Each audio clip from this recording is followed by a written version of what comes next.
Rajeev ചന്ദ്രശേഖറിന്റെ BJP സംസ്ഥാന അധ്യക്ഷന്റെ ആ ഒരു ഇലക്ഷൻ സമയത്തും അവരും വളരെ പ്രതീക്ഷയിലായിരുന്നു. പക്ഷെ ലാസ്റ്റ് മൊമെന്റിലാണ് ആ ഒരു മാറ്റം, അതും തീരപ്രദേശത്താണ് തിരിച്ചടി കിട്ടിയത്.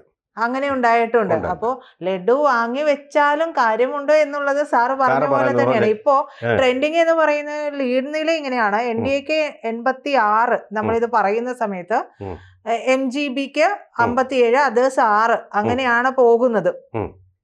ഇപ്പൊ നമ്മുടെ ഈ ട്രെൻഡ് കാണിക്കുന്നത് 31 സീറ്റുകളിൽ ഇപ്പൊ JDU മുന്നേറുന്നു.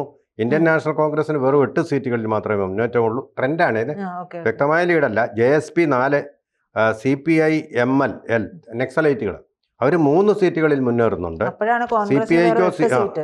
CPIക്ക് 1 സീറ്റിൽ മുന്നേറ്റമുണ്ട്. CPM ഒന്നുമില്ല. അതുപോലെ HAMS എന്നൊരു പാർട്ടിയുണ്ട്, അതിന് 2. AIMM സീമാഞ്ചൽ മേഖലയിലാണ്, ഒരെണ്ണത്തിൽ അവർ ലീഡ് ചെയ്യുന്നുണ്ട്.